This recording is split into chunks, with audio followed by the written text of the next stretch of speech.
Francine, jubirnya PSI, sudah mengatakan bahwa waktu mengisi formulir, sebetulnya formulir itu nggak kena untuk Mas Kaisang, nggak berlaku karena itu formulir untuk pejabat negara.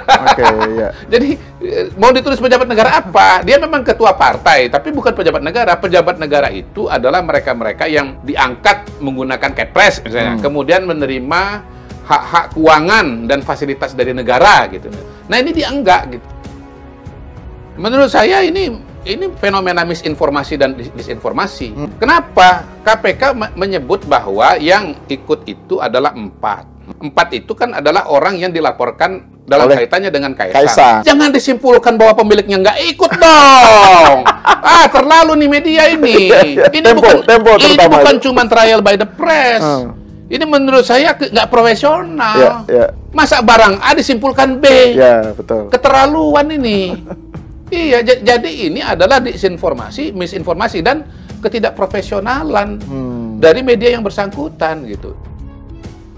Jadi hanya Kaisang yang disasar gitu, padahal kan banyak terungkap bahwa Bu Mega, Pak Mahfud, pejabat-pejabat lain. Bu Mega bukan pejabat, tapi kan pejabat salah. BPIP ya? Oh iya, itu Badan Pengarah BPIP. BPIP. Tahu kepanjangan BPIP? Apa itu? Badan Pembinaan Ideologi Pancasila. Iya, betul. Harus menunjukkan nilai-nilai Pancasila. Bahkan kalau termasuk kesederhanaan. Kalau Ibu Mega itu menerima hak-hak yang melekat pada pejabat negara, dan Kaisang sama sekali gaji. Gitu. Kalau Bu Mega itu kalau ngisi form ini formnya sesuai karena pejabat negara. Kalau Kaisang tadi nggak sesuai. Jadi sebetulnya yang harus dikirimin surat pada hari ini adalah Ibu Mega, Mbak Puan, dan Pak Mahfud MD. Pak Mahfud dikirim karena beliau masih Menko Polhukam. Waktu kan saya lihat itu beritanya itu naik pesawat private jet oleh pesawatnya Pak JK. Katanya pesawat Pak JK gitu. Saya sering. Nah sekarang kan disoal Mas Kaisang itu bolak-balik naik pesawat sama temennya itu. Lah Pak Mahfud bolak-balik. Begitu rame soal Kaisang dengan istrinya, tiba-tiba dia nulis mengenai private jet. Artikel private jet muncul. Habis itu soal bau badan. Ini modus ini. Soal Kaisang, gimana Anda melihatnya nih? Ya soal Kaisang ini kan jadi rame karena rame lagi maksud saya karena kemarin kan Mas Kaisang dengan jajaran PSI datang ke KPK untuk memberikan penjelasan dan klarifikasi. Saya kira itu sangat penting dan sangat membalikkan situasi kalau menurut saya. Pertama, Mas Kaisang itu bukan pejabat publik, tetapi dia datang. Istilahnya kan nggak ada kewajiban ya kalau bukan pejabat publik untuk datang. Bahkan KPK pun juga tidak mengirimi surat gitu. Mungkin karena menyadari bahwa Mas Kaisang itu bukan pejabat publik, walaupun ayahnya yang pejabat publik. Gitu. Nah, Francine, jubirnya PSI, sudah mengatakan bahwa waktu mengisi formulir, sebetulnya formulir itu nggak kena untuk Mas Kaisang, nggak berlaku karena itu formulir untuk pejabat negara. Jadi mau ditulis pejabat negara apa? Dia memang ketua partai, tapi bukan pejabat negara. Pejabat negara itu adalah mereka-mereka yang diangkat menggunakan Kepres misalnya, kemudian menerima hak-hak keuangan dan fasilitas dari negara gitu misalnya. Nah ini dia enggak gitu, sehingga akhirnya ditulislah warga negara Indonesia gitu. Nah, oleh KPK diarahkan dalam kurung anak pejabat negara. Jadi pemirsa harus tahu bahwa formulir yang tersedia di KPK itu bahkan nggak cocok buat Kaisang karena dia tidak memenuhi kualifikasi sebagai orang yang harus memberikan laporan gitu loh. Itu penting sekali untuk diketahui ya. Jadi memang KPK ini kan didorong-dorong untuk mengirimkan surat klarifikasi. Sebagaimana misalnya dulu pernah Kepala Dinas Kesehatan Lampung, Ibu Raihana, karena dia tampil dengan mobil bagus lah, dengan penampilan yang mewah gitu. Lalu dipertanyakan dari mana itu kekayaannya sebagai pejabat negara, sebagai Kepala Dinas Kesehatan. Dan waktu itu Bu Raihana itu dispekulasikan korupsi segala macam. Kenapa? Dia jadi Kepala Dinas Kesehatan lama sekali, Mas. Gubernur ganti 3 kali, 2 kali, tetap dia juga. Nah, akhirnya Raihana datang gitu, karena memang dikirimin surat oleh oleh KPK gitu. Nah, akhirnya Rehana menjelaskan bahwa saya ini dapat warisan dari suami saya gitu. Dan akhirnya ya KPK menerima penjelasan itu dan tidak ada kasus hukum atau pidana apapun terhadap Rehana gitu. Tidak ada kasus korupsi yang ditimpakan kepada Ibu Rehana gitu. Orangnya sekarang ada jadi calon wali kota Bandar Lampung. Nah, jadi formulir itu nggak cocok buat Mas Kaisang karena tidak memenuhi syarat pertama, yaitu pejabat publik. Nggak pernah masuk jabatan kenegaraan yang dibentuk dengan misalnya Perpres, tidak pernah diangkat jadi pejabat publik dengan Kepres, tidak pernah menerima hak-hak keuangan, tidak menerima fasilitas yang melekat jabatan gitu. Misal fasilitas apa? Macam-macam. Yang saya tahu pasti itu biasanya mobil. Karena teman saya jadi kepala badan komunikasi kepresidenan. Hasan Nasbi. Ya. Sekarang dia pakai mobil dinas. Oh, itu yang paling jelas ya. Pejabat negara itu kalau dapat kendaraan dinas pejabat negara sudah. Betul. Hasan Nasbi ini kalau naik private jet boleh itu disuratin oleh KPK karena dia sudah jadi pejabat publik gitu. Tapi Mas Kaisang tuh enggak. Jadi dia datang dan posisinya ini sekarang itu dia pada posisi higher moral ground. Kenapa? Dia bukan pejabat negara, dia datang gitu. Nah, yang kedua Mas Kaisang tuh menjelaskan bahwa ini dia naik pesawat jet itu ikut teman. Nah, ini juga sempat rame lagi. Bahasa populernya nebeng teman gitu loh. Dia punya teman yang punya private jet, ya. Kebetulan temannya itu mau menuju ke Amerika, yang juga Kaisang mau ke sana karena mau ngurus sekolah istrinya, gitu ya. Di UPenn, ya? Di University of Pennsylvania. University of Pennsylvania. Mas Kaisang mau jalan tadinya kalau nggak salah tanggal 20, tapi karena temannya mau berangkat tanggal 18. Mohon maaf kalau saya tertukar tanggalnya, tapi intinya adalah bahwa ini suatu koinsiden gitu loh. Temannya mau pergi, Mas Kaisang bisa menyesuaikan jadwalnya dengan temannya itu, maka dia ikut. Nah, dia ikut itu juga kenapa? Karena pesawat ini yang mau kapasitasnya 8 orang, cuman terisi 4 orang. Sehingga dia bisa ikut juga. Dia, istrinya, stafnya, dan rupanya waktu di KPK dilaporkan juga itu ditulis bahwa dia dengan kakak iparnya, gitu loh, saudaranya Mbak Erina ini, gitu, terbang ke sana. Nah, private jet itu ya kalau kapasitas 8 mau isi 1, isi 4, isi 8, ya biayanya sama aja. Saya pun begitu. Kalau misalnya saya punya private jet, misalnya nih Mas ya, saya mau ke Amerika gitu. Mas Sahal dulu kuliah di mana di Amerika? Di UPenn. UPenn ya? Di NYU dan UPenn. Dan UPenn. Oh, dua-duanya ya. Terakhir di mana? UPenn. Kebetulan arahnya ke sana. Terus Mas Sahal tahu bahwa saya akan ke sana. Mas bisa ngomong sama saya, Kodari, aku ikut dong ke sana. Oh iya, saya pasti aja. Sejauh ya memang tempatnya masih ada. Nah, ini kan andai-andai ya, kan Kodari nggak punya private jet kan, gitu, andai-andai. Tapi saya kasih kasus yang nyata nih. Saya punya teman, Mas juga punya teman, namanya Jeffrey Giovanni, inisial J, kan gitu kan, inisial J. J aja, inisial J ini. Tiba-tiba Mas disuratin nama KPK terus klarifikasi kan siapa? Temannya siapa? J. Gitu. Dia pulang pergi Indonesia, Jakarta, Singapura, karena punya rumah di Singapura. Ya punya rumah di Jakarta juga, banyaklah rumahnya Mas Jeffrey itu banyak. Saya kebetulan mau ke Singapura.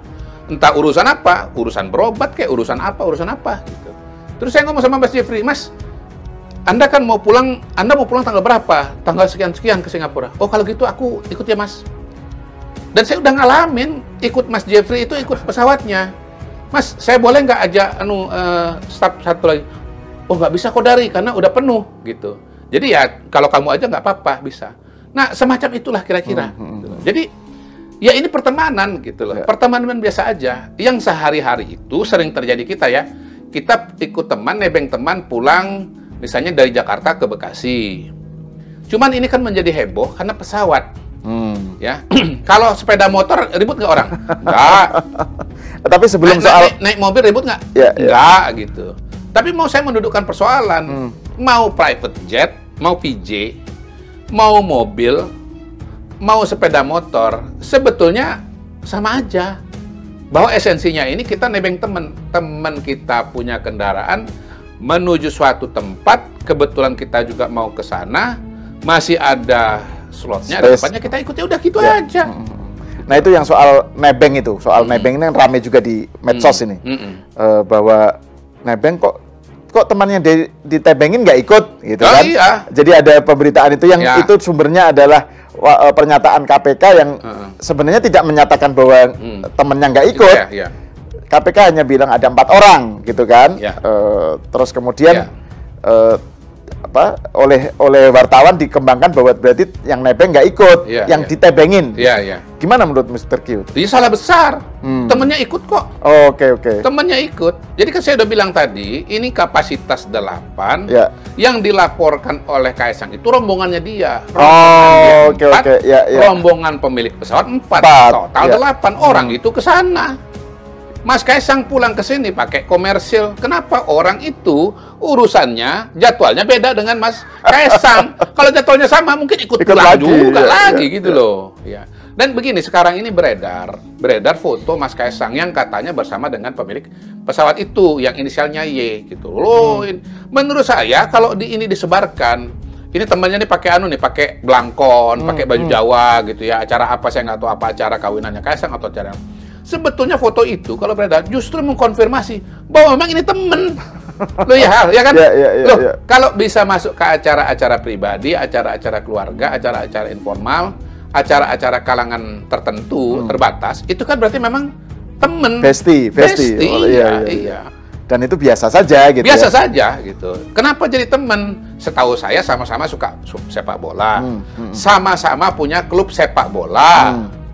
Ya, artinya pemegang saham sepak bola. Sama-sama suka main game, khususnya game FIFA gitu. Jadi suka, ini teman mabar, main bareng. Ya itu. Mungkin di pesawat kan juga, ya daripada kosong kalau ada teman gua ikut, kita kan bisa mabar. Kalau iya dong, penerbangan ke Amerika kan lama, bosen. Salah satu cara mengisi waktu itu apa? Ya dengan mabar, dengan main game gitu. Iya. Di pesawat komersial kan juga, kalau bisnis kelas segala macam kan bisa juga. Di ekonomi juga mungkin ada juga. Gitu. Apalagi VJ gitu. Nah ini soal yang VJ dan Kaisang ini kan, saya kan barusan nonton wawancara Hasan Nasbi ya di Unpacking Indonesia dengan Bang Zulfan itu. Kan dia bilang bahwa ini fenomena trial by the press, trial by netizen, gitu ya. Dan juga sebuah sikap yang kok hanya Kaisang gitu, kenapa yang lain enggak gitu ya. Yang lain malah justru yang lebih berhak untuk dipertanyakan gitu ya. Yang lain itu pejabat publik itu. Menurut Mr. Q gimana? Menurut saya ini fenomena misinformasi dan disinformasi. Kenapa? KPK menyebut bahwa yang ikut itu adalah 4. 4 itu kan adalah orang yang dilaporkan dalam kaitannya dengan Kaisang. Jangan disimpulkan bahwa pemiliknya nggak ikut dong. Terlalu nih media ini. Ini bukan cuma trial by the press. Ini menurut saya nggak profesional. Masa barang A disimpulkan B? Betul. Keterlaluan ini. Iya, jadi ini adalah disinformasi, misinformasi, dan ketidakprofesionalan dari media yang bersangkutan gitu. Yang kemudian menyebabkan adanya kesimpulan dan persepsi yang salah. Betul. Dan jangan-jangan itu disengaja juga kali. Nah, itu yang kita khawatirkan. Ya, kalau kalau media sosial mungkin kita masih bisa dalam tanda kutip memaklumi. Karena di media sosial itu memang arenanya orang untuk menyebarkan disinformasi, bahkan hoaks gitu. Dan di situ tidak ada mekanisme yang berlaku di pers. Apa mekanisme yang berlaku di pers? Checks and recheck, ya kan? Betul. Kemudian cover both side misalnya begitu.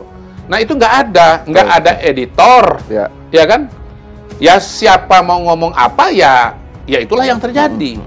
Dan di situ seringkali ada anonimitas gitu. Ngomong-ngomong soal media sosial, menurut saya ke depan harus diwacanakan kepada masyarakat Indonesia bahwa akun media sosial itu harus sesuai dengan identitas resmi loh. Karena kalau tidak akan kehilangan tanggung jawab dan akan terjadi fenomena misinformasi dan disinformasi. Memang riset-riset psikologi sosial sudah menunjukkan kok dengan sangat jelas dan tegas bahwa kalau tidak ada nama, maka kemudian tanggung jawab juga hilang. Betul. Nah, di pers sendiri kan sudah dipraktekkan itu dengan istilah byline itu. Jadi setiap berita itu ada nama wartawan atau minimal inisial untuk bisa di cross check siapa yang bertanggung jawab terhadap produksi berita tersebut. Bahkan inisialnya itu kadang-kadang ada 2 atau 3. Mungkin ada yang mengumpulkan data, ada yang menulis data, lalu ada editor yang memeriksa berita tersebut sebelum naik gitu loh. Nah, mekanisme itu kan nggak ada di media sosial gitu. Nah, bagaimana cara mengantisipasi adanya disinformasi dan misinformasi? Ya menurut saya salah satunya dengan ya identitas harus jelas, bukan cuma sekedar apa misalnya nomor KTP misalnya gitu, tetapi betul-betul sesuai dengan nama. Jadi kalau misalnya ada akun ya, kalau dulu misalnya ada akun Fufu Fafa gitu, ya sekarang misalnya harus jelas namanya siapa gitu loh, sesuai dengan nama asli. Akun email, akun Twitter, akun apa lagi, akun TikTok, Instagram, akun TikTok, intinya semua media sosial. Hemat saya harus diwacanakan untuk di apa namanya nama resmi sesuai dengan KTP gitu.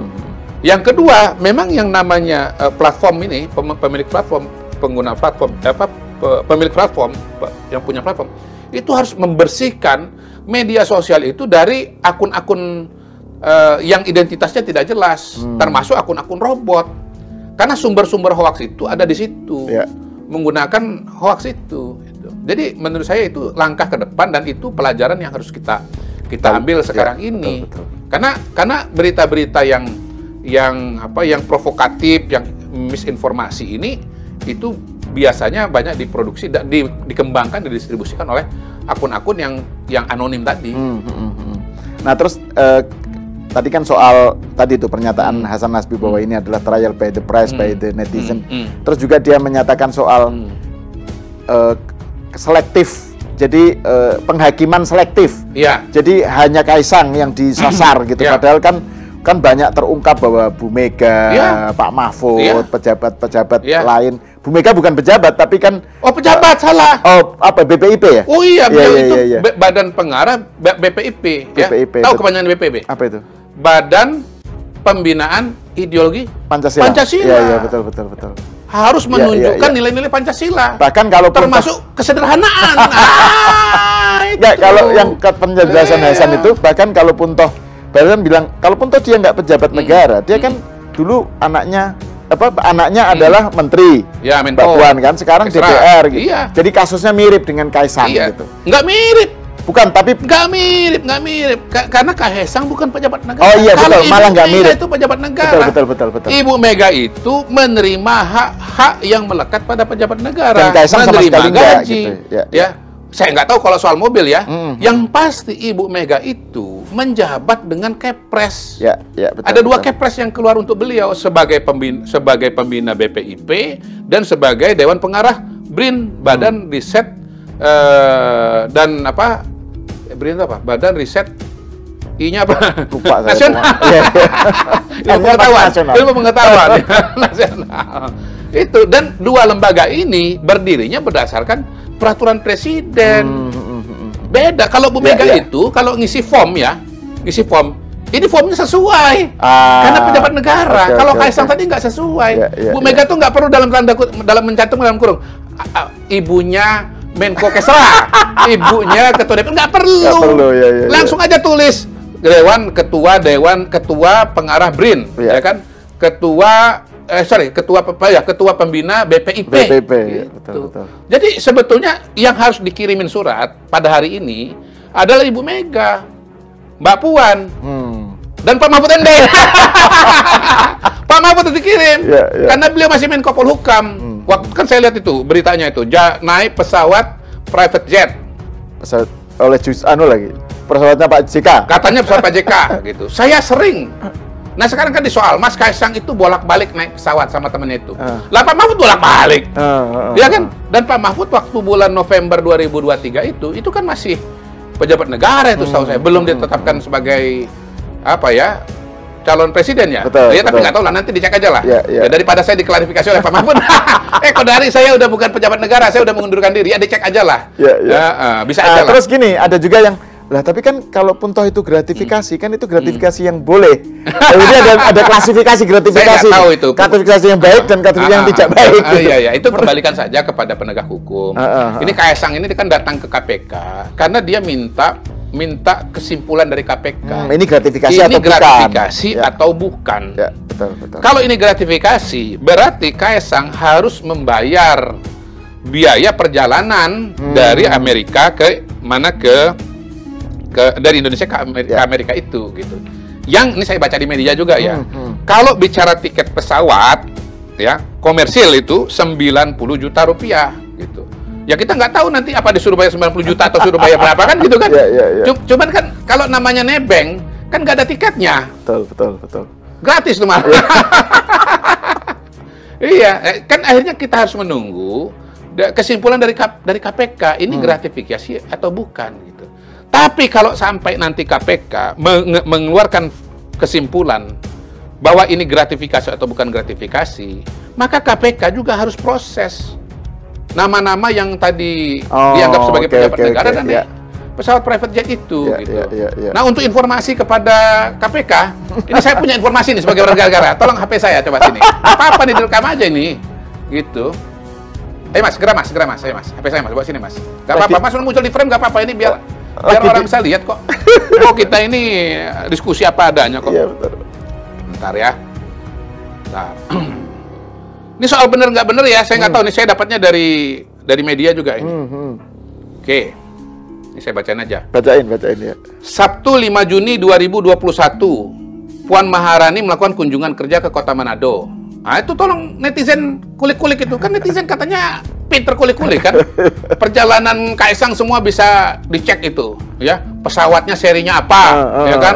Nomor penerbangan berapa, gitu. Perjalanan berapa lama. Terus kemudian manifest atau penumpangnya bisa ketahui. Tolong nih ya, Mbak Puan Sabtu 5 Juni 2021 ya, netizen ya, cek ya ke Kota Manado. Tolong dicari informasinya. Ini pakai pesawat apa ya? Punya siapa? Gratifikasi atau bukan ini ya? Mbak Puan waktu itu sebagai apa? Dan pemilik pesawat itu hubungannya apa dengan Mbak Puan ya? Gitu. Kemudian 11 Desember 2022 Mbak Puan menggunakan pesawat jet pribadi ke Solo. Nampak Ganjar Pranowo yang masih menjabat sebagai Gubernur Jawa Tengah menyambut kedatangan Puan. Nah, itu. Tolong, kali ini 11 Desember 2022, pesawat apa, seri berapa, isinya penumpang siapa, ya, Mbak Puan sebagai apa, dan pemilik pesawat sebagai apa. Ada gratifikasi atau tidak? Ini sengaja saya ulang-ulang ini. 22 Januari 2023. Yang ketiga ini, yang ketiga. Mbak Puan kembali menggunakan pesawat jet pribadi dan mendarat di Bandara Adi Sumarmo untuk menghadiri acara Jalan Sehat Porseni Nahdlatul Ulama. Ya, saya ulang ya. Pesawat jenis apa, ya, nomor penerbangan berapa, isinya siapa, Mbak Puan sebagai apa, pemilik pesawat sebagai apa. Gratifikasi atau bukan? Kemudian 10 Februari 2024, Ketua Umum PDI Perjuangan Megawati Soekarno Putri bersama Puan juga menggunakan jet pribadi untuk menghadiri kampanye Ganjar Mahfud MD 10 Februari 2024. Pesawat jenis apa? Penerbangan nomor berapa? Isinya siapa? Mbak Puan sebagai apa? Bu Mega sebagai apa? Ya. Dan siapa pemilik pesawatnya? Apa hubungannya? Ada gratifikasi atau tidak? Ini saja KPK udah bisa keluar 4 surat nih. Menurut saya sekarang bolanya itu bukan di Mas Kaisang lagi. Karena apa yang dituntut dari Mas Kaisang sudah Mas Kaisang jalankan. Beliau melakukan klarifikasi. Walaupun sekali lagi dia bukan pejabat negara. Yang form tersedia di KPK aja nggak cocok. Kalau kategori bukan pejabat negara itu ada gradasi nggak, Mr. Q? Kan banyak yang bilang Kaisang bukan pejabat negara, ya tapi kan anaknya presiden. Iya. Kalau baca undang-undang ya, yang saya tahu saya nih ya, berkaitan dengan apa yang terkait dengan ini, ada undang-undang nomor berapa tuh, 28 tahun 99, ada undang-undang nomor 31 tahun 2019 ya. Itu nggak ada gradasi segala macam. Pokoknya pejabat negara atau bukan pejabat negara. Udah gitu aja. Ya. Ada pejabat negara atau bukan pejabat negara. Nah gini, kalau bicara penyalahgunaan, itu kan penyalahgunaan nanti bukan sama dia, sama bapaknya. Sama bapaknya. Itu bukan sama dia. Tapi karena dia bukan pejabat negara. Betul. Tapi kalau Ibu Mega, Mbak Puan itu memang pejabat negara, bisa langsung, nggak perlu muter-muter ke London, ke Bangkok, ke Brisbane segala macam, nggak perlu, langsung aja. Gitu. Jadi sekarang bolanya nih KPK ini bukan di Kaisang lagi, Kaisang udah datang. Kesimpulannya apa nanti terserah KPK. PR KPK pada hari ini adalah kepada pejabat-pejabat atau yang sekarang mantan pejabat tapi pernah pejabat dan naik pesawat private jet. Itu yang harus dikulik oleh netizen sekarang ini. Jangan ngulik Kaisang lagi ya. Jangan ngulik Kaisang lagi ya. Loh iya. Ini kalau netizen ini benar-benar konsisten. Ya, betul. Ya. Wahai netizen, kalau Anda konsisten ya, sekarang kalian harus kulik tuh para pejabat negara. Yang memang terbukti naik pesawat private jet itu, naik VJ itu. Dengan begitu adil dalam pikiran ya, sejak dalam pikiran. Adil dalam pikiran, adil dalam tindakan. Betul, gitu. betul. Kalau netizen nggak ngulik-ngulik itu, apalagi tanggalnya sudah saya kasih. Berarti apa yang tadi pada Mas Kaisang ini betul-betul trial by netizen dan trial by the press. Iya. Oke, saya kira ini yang soal Kaisang ini kita sudahi nih, udah jelas. Belum. Apa lagi? Belum. Banyak. Oke, lanjut. Banyak. Misalnya begini, kan itu kan ada gambar Kaisang naik pesawat turun dengan Dior katanya kan, tas Dior. Ini kok nggak lapor sama bea cukai gitu. Iya. Yang ini, yang di bandara ya? Di bandara, kan turun kan? Ada pakai tas Dior kan, mobil ya, gitu. Ini kenapa nggak lapor bea cukai? Ya. Gimana pelapor bea cukai? Wong penerbangannya dari Bali ke Solo. Trial by netizen lagi, trial by the press.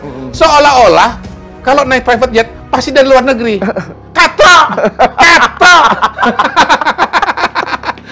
Emang kalau pakai private jet pasti keluar negeri? Enggak, Bos. Indonesia ini luasnya luar biasa, negara kepulauan. Nah, itu para pengusaha itu dia berangkat dari mana? Dari Jakarta ini ke Kalimantan, ke Sulawesi, ke Papua. Kita luas sekali, Bos. Jangankan pengusaha itu, para ustadz-ustadz yang tenar itu, itu kan juga kalau ini Ustadz Abdus Somad apa itu kan ada Ustadz video, ada video UAS itu kan kayak showing off gitu loh, di private jet. Saya nggak berani ngomong showing off ya. Ya nggak tahu lah apa. Pokoknya ada video lagi naik pesawat private jet kan gitu kan, gitu. Ya gini, supaya gini nanti dibilang arang. Tolong Mas Hal tampilkan ya videonya ya, supaya publik juga melihat. Menurut saya wajar aja. Ustadz Abdul Somad dulu tinggal di mana? Riau, saya nggak tahu sekarang. Misalnya diundang ceramah di Kalimantan, ya mungkin jadwalnya padat karena Kiai Tenar kan, Pak Ustadz Tenar kan gitu loh. Atau misalnya nggak mau supaya Ustadz Abdul Somad jangan kecapean, yang ngundang itu kirim pesawat untuk jemput beliau. Untuk kepraktisan dan efisiensi waktu ya. Iya. Gitu loh. Jadi menurut saya ya apa ya? Itu gratifikasi atau bukan? Kalau itu pasti bukan. Pasti bukan karena beliau itu bukan pejabat negara. Loh, kalau Abdul Somad bukan pejabat negara pasti bukan gratifikasi. Kenapa Kaisang bukan pejabat negara? Pasti gratifikasi. Kenapa yang jelas-jelas Menko bukan gratifikasi? Betul. Gitu, Mas. Gitu. Itu dua ya. Yang ketiga nih, ini receh nih. Tetapi yang receh ini mohon maaf ya kalau saya bahas sekarang. Yang receh ini justru yang diributkan, bagian dari trial by netizen juga. Dan sampai level tertentu trial by the press juga. Karena ada media, kemarin itu apa yang dia beritakan, itu tergantung apa yang muncul di media sosial. Begitu rame soal Kaisang dengan istrinya, tiba-tiba dia nulis mengenai private jet. Artikel private jet muncul.